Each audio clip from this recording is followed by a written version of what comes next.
Mensagem 180. Texto: Efésios capítulo 5, 21 a 24. 21 Sujeitando-vos uns aos outros no temor de Deus.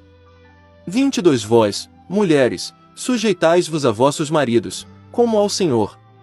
23 Porque o marido é o cabeça da mulher, como também Cristo é a cabeça da igreja, sendo ele próprio o Salvador do corpo.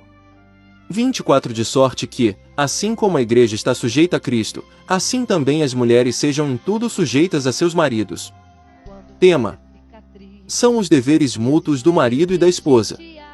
Introdução. Igreja é extremamente importante. Antes de entrarmos na exposição do contexto que Paulo escreveu, vamos fazer uma reflexão na cultura grega e romana. Esse texto não soa bem aos nossos ouvidos. A igreja poder até falar que esse texto está ultrapassado, esse negócio de submissão já era. Isso não combina mais com o nosso tempo. As pessoas como escutam sobre submissão parece que não tem mais nenhuma pertinência histórica para os nossos dias.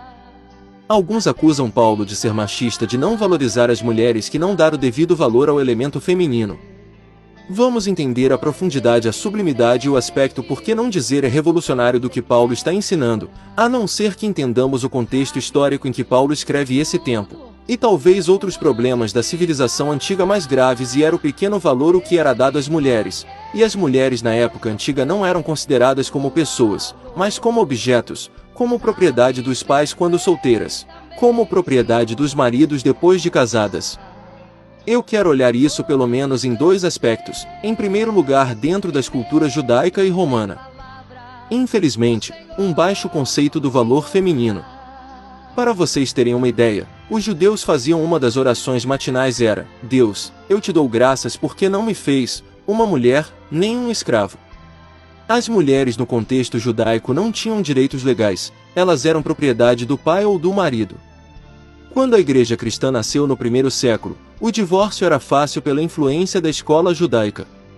O homem podia divorciar-se da sua mulher por qualquer motivo, mesmo que a mulher tivesse colocado muito sal na comida, era já motivo suficiente para o homem divorciar da sua mulher, era o direito de voz na cultura judaica, era do homem. A mulher não tinha voz. A mulher não podia divorciar do seu marido por motivo nenhum. O divórcio não tinha processo, era praticado ao bel prazer. A cultura helênica, dentro da cultura grega, era pior ainda porque a prostituição era uma parte essencial da vida humana, onde se associa a prostituição com a religiosidade. E até hoje, se você vai à Grécia, você ainda fica chocado e perplexo com as lojas onde você encontra objetos sexuais. Para vocês entenderem como era o contexto em que Paulo escreveu esse texto. Se você vai para o contexto do mundo romano, a situação era mais grave ainda. Roma era uma verdadeira tragédia familiar, estava em ruína. Para vocês terem uma ideia, Sêneca chegou a dizer que as mulheres se casavam para se divorciar e ter vários maridos. A infidelidade conjugal nas últimas pesquisas nos Estados Unidos, essa estatística era de 75% dos maridos e 63% das mulheres eram infiéis aos seus irmãos. Nós estamos vivendo a época em que a infidelidade conjugal e o divórcio está se tornando cada vez mais fácil e mais estimulado à cultura pós-moderna. A carta do apóstolo Paulo aos Efésios é da mais alta importância do papel da esposa. Se você perceber por que é que Paulo está tratando primeiro da esposa e não do marido, é porque o versículo 21, o homem está falando da plenitude do Espírito Santo. Ele está dizendo que uma das marcas do Espírito Santo, e além de comunhão, adoração e gratidão, é submissão, e no verso 21 a submissão não é apenas um dever da mulher. Deveres dos filhos e dos empregados. Vês que a submissão é uma prática que todo cristão precisa ter na sua vida, sujeitando-vos uns aos outros no temor de Cristo. Já que o tema dele é submissão, então ele coloca aí em primeiro lugar o papel da mulher, e Paulo então vai escrever no verso de número 22: as mulheres sejam submissas ao seu próprio marido como ao Senhor. Corpo de Cristo, sujeitando-vos uns aos outros no temor de Deus. Cristo ama a igreja e se entregou por ela, para que a santificasse, tendo-a purificado por meio da lavagem de água pela palavra, para apresentar a si mesmo, igreja gloriosa, sem mácula, nem julga, nem coisa semelhante, porém santa e sem defeito. Assim também os maridos devem amar a sua mulher, e dar sua vida por ela como seu próprio corpo. Quem ama a esposa assim, mesmo se ama, porque ninguém jamais odiou a própria carne, antes alimenta e dela cuida. Assim também Cristo faz com a igreja, porque somos membros do seu corpo. Isso porque deixará o homem a seu pai, a sua mãe, e se unirá à sua mulher, e se tornaram os dois uma só carne. Amadas mulheres, sejam submissas a seu próprio marido, como ao Senhor, porque o marido é o cabeça da mulher, como também Cristo é o cabeça da igreja, sendo este mesmo o Salvador do corpo. Porém a igreja está sujeita a Cristo. Assim também as mulheres sejam em tudo submissas a seu marido. Grande esse mistério, mas eu me refiro a Cristo, e à igreja. Cristo é fiel, puro e santo, a esposa seja fiel e respeito ao marido e assim seja também o marido. Vamos entrar então na exposição do texto começando no verso 21 até o verso 24, o papel da esposa e marido que quer ser cheia do Espírito Santo. A esposa se submete ao seu marido. Verso 21, sujeitando-vos uns aos outros no temor de Deus. Ela submetendo ao seu marido. Verso 22. Vós, mulheres, sujeitais-vos a vossos maridos, como ao Senhor. As mulheres sejam submissas ao seu próprio marido, como ao Senhor, porque o marido é a cabeça da mulher, como também Cristo é a cabeça da igreja, sendo ele próprio o Salvador do corpo. O apóstolo Paulo faz duas comparações, a primeira está aí no verso 22. A mulher seja submissa ao seu próprio marido, como ao Senhor, então para ajudar as mulheres a compreender o que significa ser submissa. O apóstolo Paulo disse, você deve se submeter ao seu marido, como você se submete a Jesus Cristo. A comparação que o apóstolo Paulo está dizendo aqui, você deve se submeter ao seu marido, como você se submete a Jesus Cristo. Podemos pegar alguns pontos de comparação. A submissão da mulher cristã ao Senhor Jesus, ela se submete voluntariamente ao Senhor Jesus, ela faz isso porque reconhece que o Senhor Jesus é o seu Senhor, e o seu Salvador e a autoridade sobre sua vida. A mulher cristã, ela se submete ao marido com alegria, é algo do seu coração. Ela faz isso espontaneamente ao Senhor Jesus Cristo, então da mesma forma como ela se submete a Cristo, ela deve se submeter ao seu marido.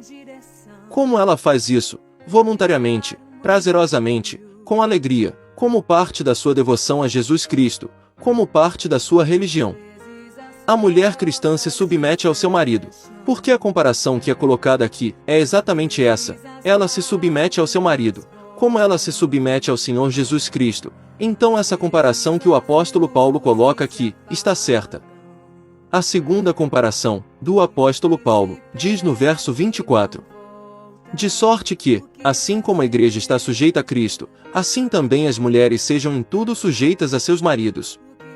Como a igreja está sujeita a Cristo, assim também, a igreja está submissa a Cristo. Mais uma vez, a igreja procura entender a palavra de Cristo, a vontade de Cristo, com alegria, com dedicação, com empenho, não com revolta, mas sim voluntariamente, e desejam agradar o Senhor Jesus. É assim que a igreja se submete ao Senhor Jesus, é dessa forma que a esposa cristã deve ser submissa ao seu marido.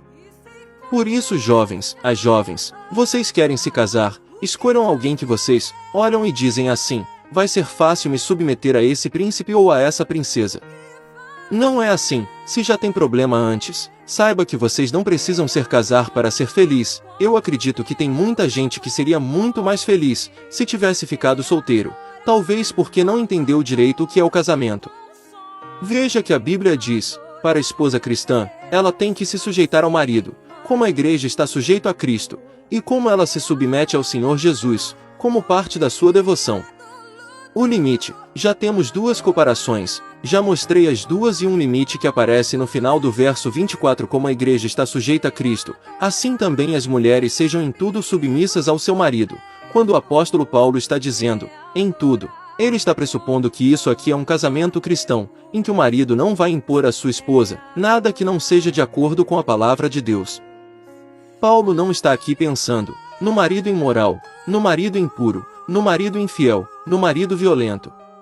Então nesse caso a mulher está desobrigada, ela não é mais submissa ao seu marido, como ela é submissa a Cristo. A mulher cristã, a consciência dela está ligada a Jesus Cristo. Se o marido quer obrigar a fazer alguma coisa contrária a Cristo, ela está autorizada à santa desobediência, em nome de Jesus, explicando por que eu não vou fazer isso, não posso fazer isso infelizmente. Tem marido que constrange a esposa, que leva a esposa por caminhos que não são aqueles de Jesus Cristo. A mulher cristã deve obediência em primeiro lugar ao Senhor Jesus, mas enquanto marido, está guiando o casamento dentro daquilo que Cristo faria. É dever da mulher sujeitar-se ao seu marido, seguir aquela orientação com alegria, voluntariamente, como parte daquela devoção que ela tem ao Senhor Jesus Cristo. E quais seriam os motivos então? Nós já vimos o que significa as duas comparações e um limite. A razão que o apóstolo Paulo dá para a mulher está no verso 23, ele dá razão, porque o marido é o cabeça da mulher. No verso 22, as mulheres sejam submissas. A razão pela qual a esposa deve ser submissa ao marido e porque o marido é o cabeça da mulher pela criação de Deus e pela comparação que é feita no verso 23, entre Cristo e a igreja. Olha, o marido é o cabeça da mulher, isso aqui é um reflexo da criação de Deus. Como também Cristo é o cabeça da igreja, sendo este mesmo o Salvador do corpo. Mais uma vez o apóstolo Paulo faz uma comparação entre o papel da mulher, a relação com Cristo, e a igreja. Senhor Jesus é o cabeça da igreja, ele é o Salvador da igreja. É ele o provedor da igreja, é ele aquele que guia a igreja, é ele que abençoa a igreja, sendo seu mestre, o seu Senhor. Da mesma forma que Cristo é o cabeça da igreja, assim também o homem é o cabeça da mulher, no que diz respeito ao casamento. No verso 24 Paulo conclui, dizendo: a igreja está sujeita a Cristo, assim também as mulheres sejam em tudo submissas ao seu marido. Elas precisam de sabedoria e discernimento, capacidade de compreender. Não são poucos os problemas causados no casamento, porque a mulher não entende o seu papel. Longe está aqui da palavra de Deus, e dizer que isso significa escravidão, opressão, sujeição da esposa. Não se trata de nada disso, é apenas uma questão de definição dos papéis.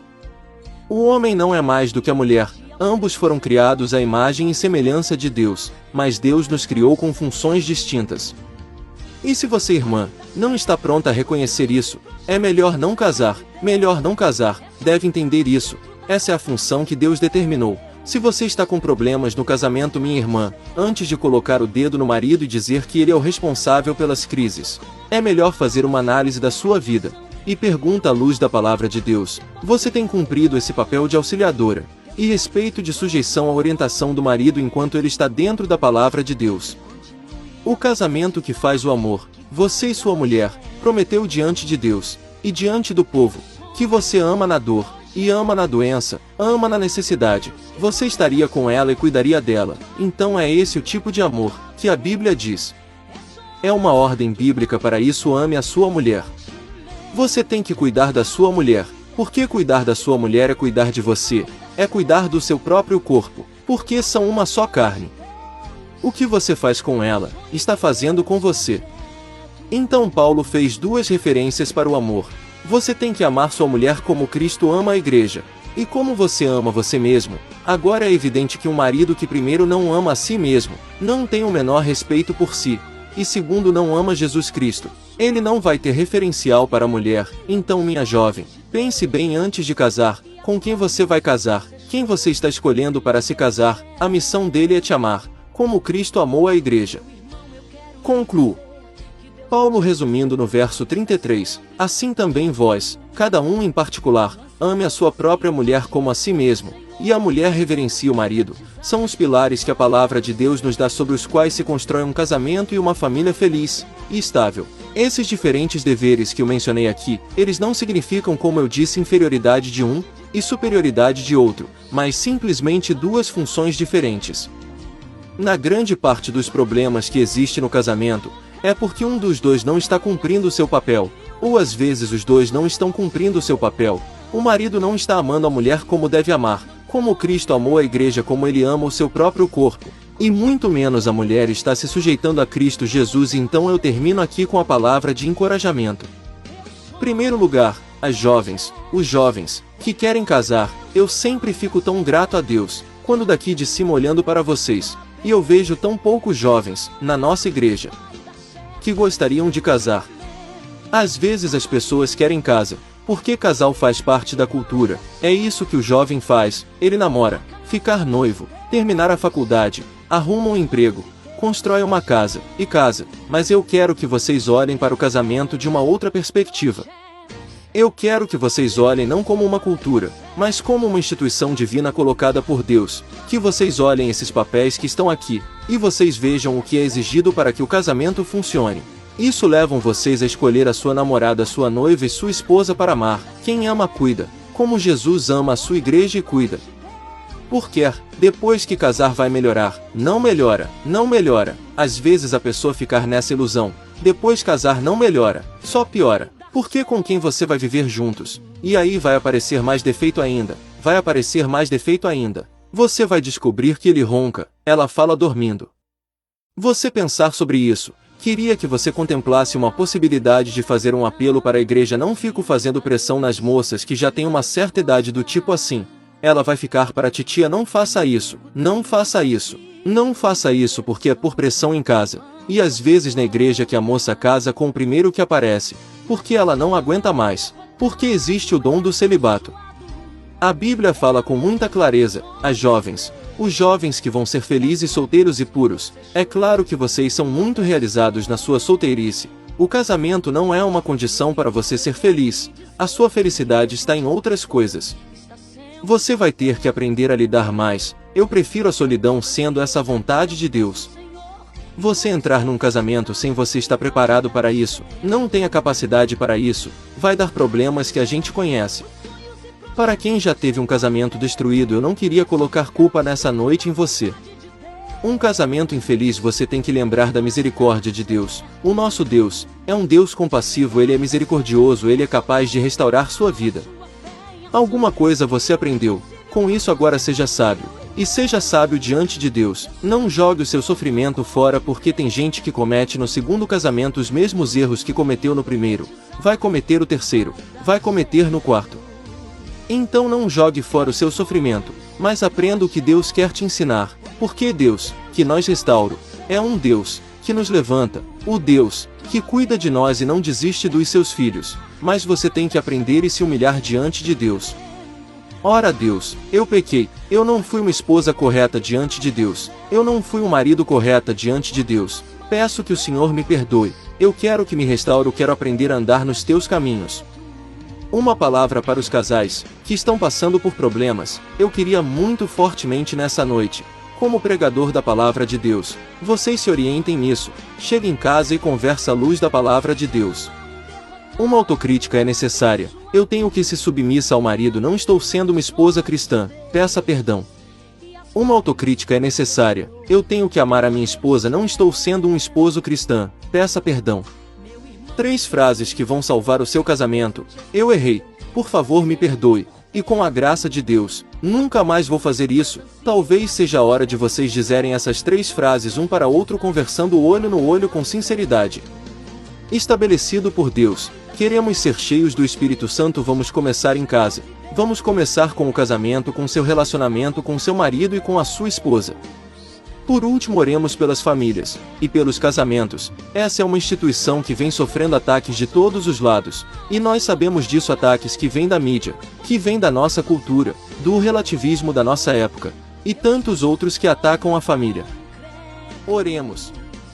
Senhor, nós pedimos que seu Espírito Santo nos conduza na compreensão desse texto. Quero orar pelos casais aqui presentes e pedir a Deus que esta palavra seja usada por ti, para abençoá-los, fortalecê-los, encorajá-los, ajudá-los, instruí-los, corrigi-los, repreendê-los. Aonde for necessário, nós queremos pedir também pelos jovens que planejam casar, que gostariam de ter família, que possam meditar na tua palavra.